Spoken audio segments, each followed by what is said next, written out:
Good morning. Come with me while we do a day in the life of what it's like being a CEO in Dubai. So I usually drive, but today I'm being driven because I've had 3 hours sleep due to the fact that I have international clients. They're all up at different time zones and I was backlogged with service delivery. So my anxiety woke me up and I've been awake since 1 a.m. So JP is the driver today. He's the designated driver because he knows I haven't had much sleep and he offered to drive because he thought I was going to be a lot worse than I am. But after I had a shower and did a cold plunge on my face, I automatically started to feel a lot better. What happened was I went to sleep at 10 p.m.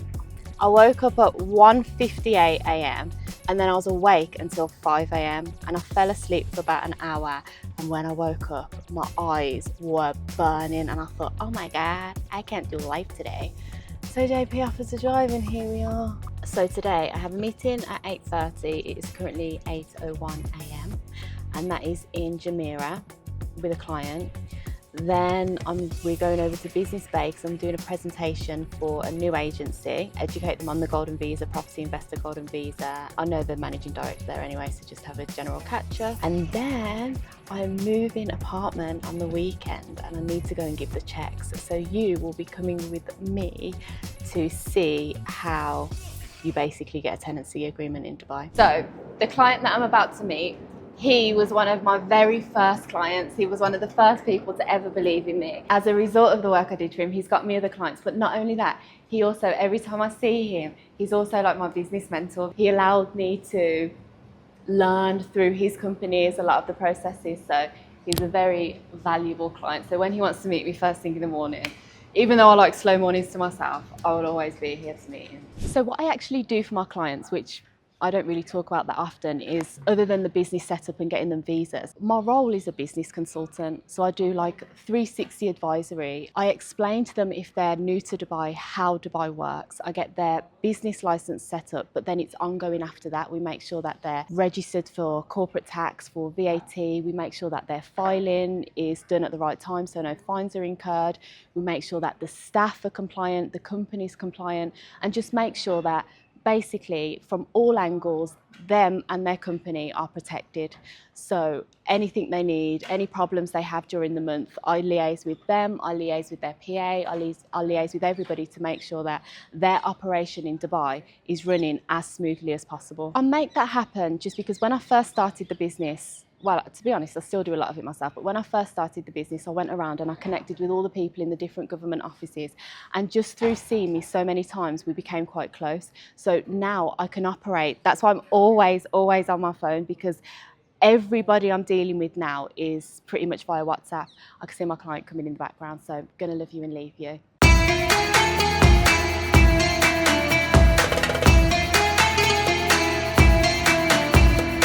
Okay, so meeting one done. It was a successful meeting as always, but it's more like a catch-up for the first part. We get all of the catch-up out the way first and then we go into business. And now my caffeine is hitting and it's time for meeting two, which is a presentation. Can't wait to see you there. Carl, do you want to be on our vlog? No. This is my favourite client. My first client and my favourite client. Oh, there you go. Would you like to say anything about working with me, Carl? Oh my gosh, where to start?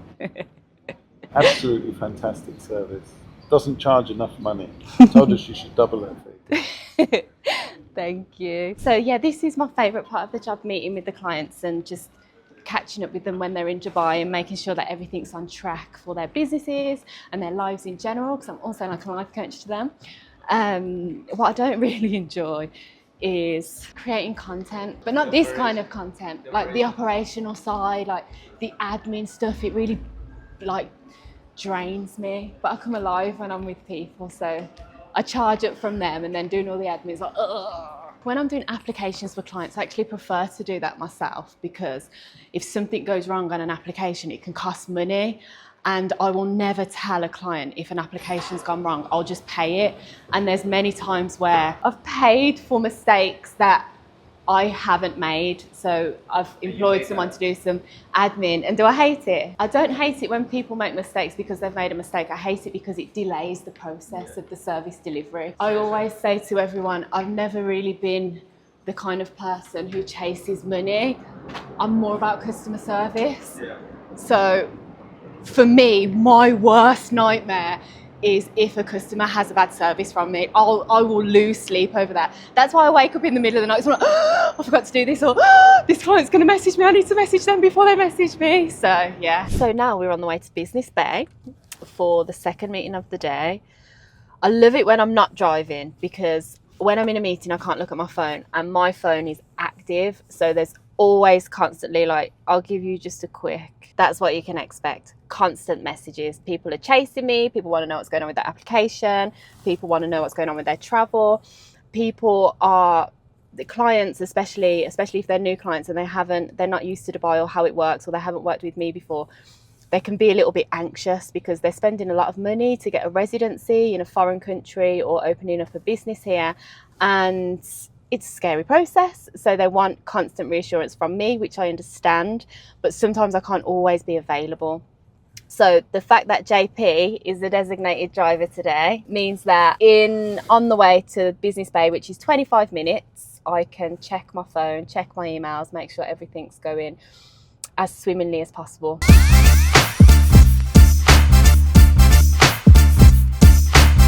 Hold on, an agent's calling me. Should we do a live call? Yeah. Hi Luke, are you okay? Hi. Yes, I'm still alive, and you? I'm good, thank you. I'm still living too. Alright, until my client kills me. Yes. Literally, it's the second day and she's already panicking. Really? So Yeah. the contact that I have to get the Akoud pushed through is saying that it's part of a system, so we can't expedite it. So they have it now. I've told them like which one, but they're saying they'll push it through, but they can't give us a day of when it will be released, because it's also dependent on when the developer registered the unit. How long is the client here for? 2 weeks. Once we get the Akoud, the process, I can do it in 3 days. We just need the Akoud. How long do you usually take from the application the developer made? It can take up to 6 weeks What? for the Akoud, yeah. The developer said 3 days. They have the power to expedite it. So if they said 3 days, then it should be 3 days. What I would do now then, I'll call my person at the DLD. If you can ring the developer again and chase them and say it's really urgent because the client's leaving, and see what they say. I'll I push can it even this end. take the client there at the DLD. Yeah, so you know which one to go to. Go to the main DLD in Dira. Yeah? Yeah, go to that DLD and they should be able to help you there. I'll send you the address on WhatsApp now. Okay. Thank Okay? you so much. No Thank you. problem. All right. Thank you. Bye-bye. Have a nice day. Bye. I deal with a lot of real estate agents in the market, probably like 75% of them, because their clients also become my clients because I do the property investor golden visa. When their client buys a property worth the value of 2 million, they then are eligible for a 10-year golden visa. So agents are calling me all day, every day to make sure that they've got the right documentation, telling me when their clients are arriving. They work with me in managing the client to get the process done. So from my end, I work more with the government entities, Dubai Land, to get the immigration, to get the visa, the medical appointments, the biometric appointments, which is a fingerprint, the Emirates ID appointment. And they help by taking their clients to appointments and coordinating with them and making sure that everything's good from there. And so we work really well together actually, and obviously nobody works for free, so I offer a referral fee for everybody that refers business to me. And golden visas for property investors are pretty much one of the main services, the most lucrative services, and that is because of the referral network that I have with the real estate agents. So I'm so grateful for them. So if anybody's watching and they refer a client to me, I wouldn't be me without you, okay? I don't know why the I'm here, but I'm following this and now it's telling me 26 minutes. You took a wrong turn in somewhere. Oh my god. Okay, I'm gonna speed up, For everyone, in the UK or Europe in general that want to bring their real estate companies here, how difficult and how long does it take to normally set up setting up a real estate a real estate agency agency, is yes. the most expensive activity that you can do. There's a lot of The most? the most expensive. There is nothing else more expensive? Nope. What? So it's the most expensive activity. How much does it cost? the activity alone is £4,000, and that's not including like the RERA certificate, service fees, initial trade name reservation, any visas. That's just for the activity alone. Whereas other mainland, because you can't do it in a free zone, so other mainland activities are around £2,000. This one's double the price. But on top of that, you have to be like AML, anti-money laundering regulated. There's so much that comes with it. It's not just, Oh wow. you know, let's open anything. So in like, you know, as a estimate, how much? If you what want a it virtually costs to set diary it up, to just yes. start yourself up and set up and stuff, you're looking around between 30 and 40,000 dirhams, That's which is around £9,000.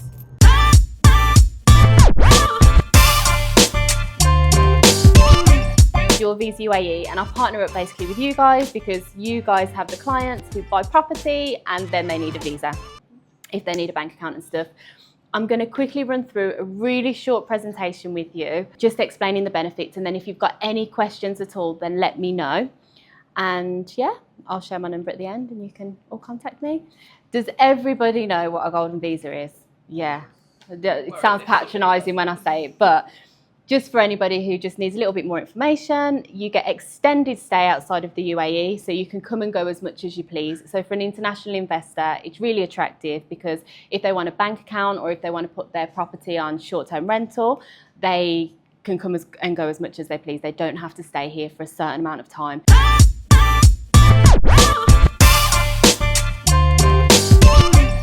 So we have just finished a presentation at Live Properties, which is a new agency in Business Bay, Bay Square. There's a few agents, I think there's around 8 agents there. And then we just filmed a little bit of podcast content with the managing director there, who I've known for quite a while now because he's worked in different agencies and we used to do a run club together. So yeah, that's a wrap. Off to our next destination. From my hometown, memories of phrase. From my hometown. Ooh. Okay, so we've just pulled up at my new apartment that I'm moving into on Saturday. It's currently Tuesday. Because one, I want to have a check round everything and make sure that, you know, it's just ready for me to move. And I want them to put some shelves up in there for me. And Dubai's old school, we still use checks, so I need to write them out some checks. So I'm going to show you how it's done. From my hometown, memories of phrase. From my hometown. Ooh. I love it. I just know, I love everything about it. So I have just given my checks to the agent who is basically rented me the property. And I did it in 4 checks. You can do it up to 12. Some people do 6, some people do 1. It really depends on what the landlord's requirements are.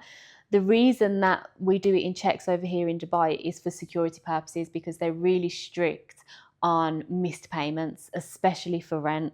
So if one of your checks bounce, you could essentially be facing prison time, but definitely a court case. So you just need to, everything is protected here. It seems a little bit old school. I always say it's old school because like in the UK, who uses checks anymore? It's also good for property investors because when they're renting a property, especially if they're an international investor, they don't know really who they're renting the property to, and they're not always going to be available to come around and see if the rent's being paid. But because they have the checks already and they're probably already in the bank, they've got that added layer of security that it's, you know, a safe market to invest in. It's, you're definitely going to get your rental income, providing you get a great tenant like me. Okay guys, so thank you for watching all the way to the end. You've seen lots of Dubai now. You've seen how I spend my days. You've seen where I'm going to be living. I can't show you anymore.